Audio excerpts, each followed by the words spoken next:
Selamat berjumpa kembali dengan pembahasan kita yang berkaitan dengan dunia bisnis utamanya.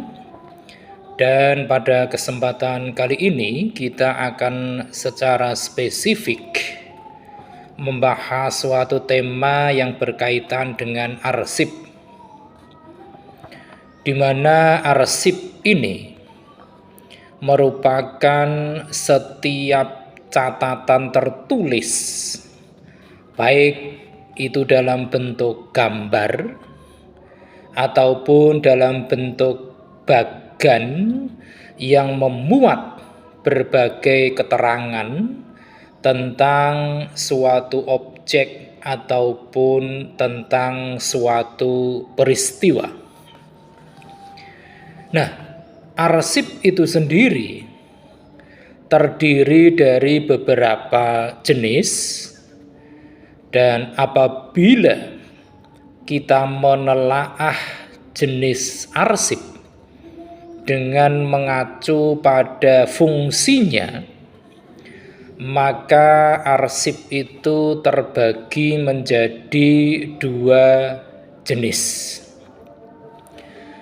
Jenis arsip yang pertama dengan mengacu kepada fungsinya adalah arsip dinamis, yang mana arsip dinamis ini merupakan suatu informasi yang terekam, termasuk data dalam sistem komputer yang dibuat ataupun diterima oleh badan ataupun korporasi, dan juga bisa perorangan dalam transaksi kegiatan ataupun dalam melakukan tindakan sebagai bukti dari suatu aktivitas.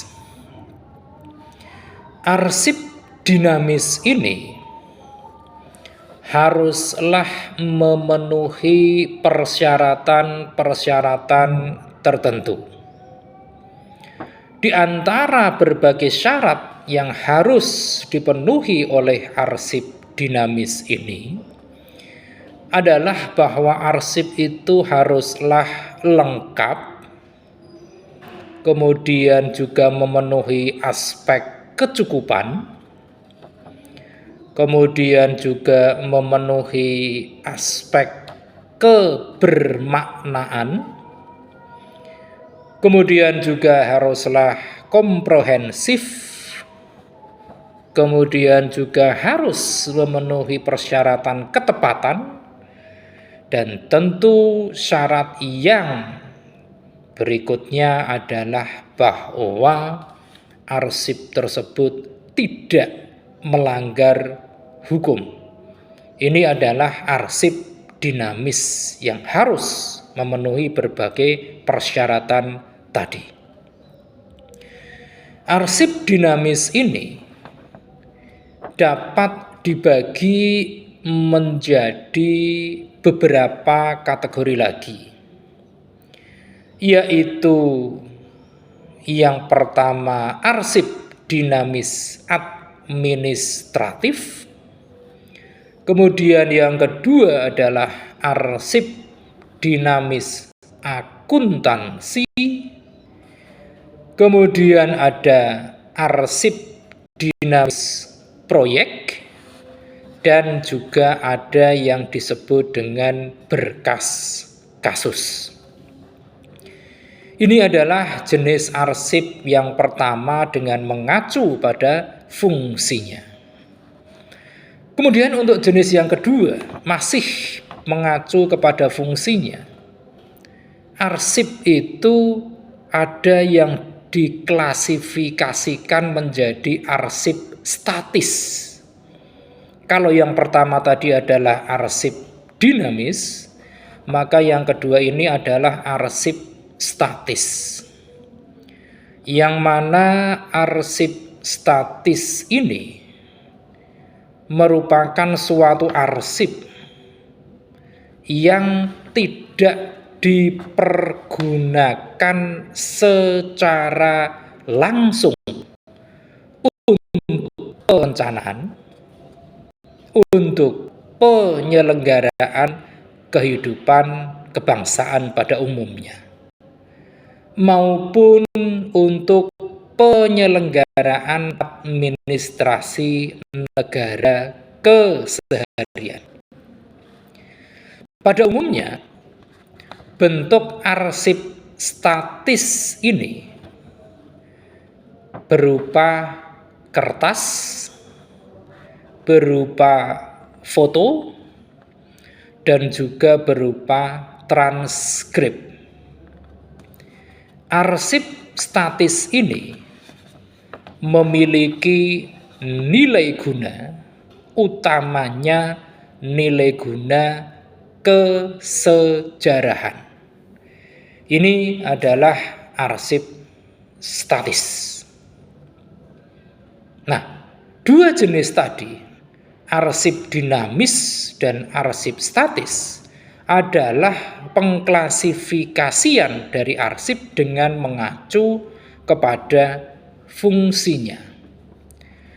Apabila kita meninjau arsip dari sisi keabsahannya, maka arsip itu juga masih dapat diklasifikasikan menjadi dua jenis pula. Yang pertama, itu adalah arsip otentik, yang mana arsip otentik ini merupakan arsip yang di atasnya terdapat tanda tangan sah dengan tinta sebagai tanda keabsahan dari isi arsip yang bersangkutan. Ini adalah jenis arsip otentik. Kemudian jenis arsip yang kedua, bila ditilik dari keabsahannya, yaitu arsip tidak otentik. Arsip tidak otentik ini merupakan arsip yang di atasnya tidak terdapat tanda tangan dengan tinta. Nah, ini adalah dua jenis arsip apabila kita meninjaunya dari aspek keabsahannya. Selanjutnya, arsip itu sendiri di dalamnya ada beberapa komponen yang perlu untuk kita perhatikan bersama. Apa saja komponen itu? Komponen yang pertama dari arsip adalah isi, yang mana isi ini merupakan informasi yang terdapat pada arsip. Itu bisa berupa ide ataupun konsep, fakta tentang suatu kejadian, bisa berupa orang, organisasi, maupun aktivitas lain yang direkam di dalam arsip tersebut. Ini adalah jenis yang pertama, atau komponen yang pertama. Kemudian komponen yang kedua dari arsip itu adalah struktur, yang mana struktur dari arsip itu merupakan atribut fisik yang terdiri dari ukuran dan gaya huruf, kemudian spasi, kemudian ada margin, serta lambang dari organisasi yang di sini harus mengedepankan kelogisan, yaitu logika yang ada di balik dari pembuatan dokumen dari arsip tersebut. Ini adalah strukturnya. Kemudian komponen yang ketiga dari arsip adalah konteks. Di mana untuk konteks ini menjelaskan tentang dalam tanda kutip mengapa dari suatu arsip. Jadi kalau kita simpulkan, komponen dari arsip ini adalah menyangkut 3 hal: isi, struktur, dan konteks. Selanjutnya adalah bagaimana kita melakukan proses penyimpanan arsip ini. Ada beberapa tahapan apabila kita melakukan suatu proses dari penyimpanan arsip. Tahapan yang pertama yaitu tahapan segregating arsip. Di mana tahapan segregating arsip ini merupakan tahapan penyimpanan arsip dengan cara memisah-misahkan arsip tersebut. Arsip yang ada dikelompokkan dengan berdasarkan pada subjek-subjek yang tercantum di dalam kartu kendali atau memuat daftar indeks yang telah ditentukan. Ini adalah tahapan segregating arsip. Kemudian yang kedua, yaitu tahapan examining arsip. Yang mana tahapan examining arsip ini merupakan suatu proses penelitian terhadap arsip yang akan disimpan. Hal ini dilakukan guna mengetahui apakah arsip-arsip yang disimpan tersebut telah ada tanda-tanda persetujuan dari pejabat yang berwenang yang membenarkan bahwa arsip tersebut disimpan ataukah tidak. Ini adalah tahapan kedua dari proses penyimpanan arsip, yaitu examining arsip. Tahapan ketiga yaitu tahapan assembling arsip. Yang mana tahapan assembling arsip ini merupakan cara untuk memadukan arsip-arsip yang merupakan bagian-bagian langsung atas persoalan yang sama. Arsip-arsip tersebut kemudian dijadikan satu dan disusun menurut susunan kronologis tanggal surat, dokumen, dan arsip itu sendiri.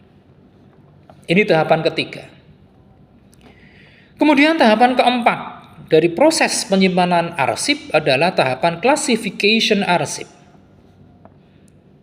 Classification arsip ini merupakan suatu proses pengklasifikasian arsip yang mana ini dilakukan dengan menggolongkan arsip-arsip dengan berdasarkan pada perbedaan-perbedaan yang ada serta pengelompokan arsip-arsip atas dasar persamaan-persamaan yang ada pula. Yang mana ini untuk menentukan subjek beserta kodenya secara cermat. Ini adalah tahapan keempat. Kemudian tahapan kelima yaitu tahapan indexing arsip. Tahapan indexing arsip ini adalah tahapan di mana kita melakukan penentuan urutan atas unit-unit atau bagian-bagian dari kata-kata kunci yang akan disusun menurut abjad sebagai tanda pengenal untuk memudahkan penentuan tempat penyimpanan dan juga penemuan kembali arsip-arsip tersebut. Kegiatan indexing arsip ini diantaranya adalah berupa membaca secara cermat untuk menentukan inti. Kemudian juga ada menentukan judul atau caption dari arsip secara tepat. Kemudian juga memberikan tanda-tanda lain yang dapat menjadi petunjuk arsip itu sendiri. Kemudian tahapan yang keenam dalam proses penyimpanan arsip ini adalah tahapan cross reference arsip. Yang mana tahapan cross reference arsip ini merupakan suatu proses tunjuk silang yang digunakan apabila terdapat dua judul yang sama. Ini tahapan keenam. Kemudian tahapan yang ketujuh, yaitu kita harus menyusun arsip-arsip yang telah diberikan judul untuk disusun sesuai dengan susunan yang disepakati oleh setiap organisasi. Ini tahapan ketujuh. Dan tahapan yang kedelapan, yaitu memfile arsip. Dalam tahapan memfile arsip ini, kita melakukan suatu pengaturan dalam pembentukan arsip-arsip ini sesuai dengan pola klasifikasi yang telah kita tetapkan sebelumnya dan juga mengaturnya dalam file-file ataupun folder-folder yang sesuai dengan tempatnya. Inilah tentang arsip. Mungkin banyak di antara kita yang masih memandang rendah tentang bagaimana kita memperlakukan arsip ini. Padahal arsip merupakan sesuatu yang teramat penting bagi organisasi apapun bentuk dari organisasi itu. Karena dengan arsip maka akan dapat digunakan, akan dapat dimanfaatkan oleh berbagai pihak, utamanya oleh organisasi untuk beberapa kepentingan. Dan kepentingan-kepentingan tersebut pada umumnya adalah untuk mendukung ketercapaian suatu tujuan dari organisasi tersebut. Oleh karenanya, bagi organisasi ataupun apapun bentuknya itu,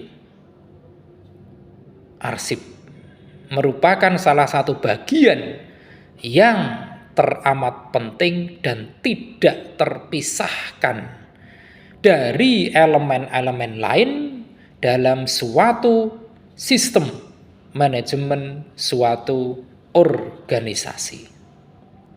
Dengan penanganan arsip yang baik, organisasi tersebut memiliki peluang yang jauh lebih besar untuk lebih cepat dan tepat dalam meraih tujuan dari organisasi tersebut.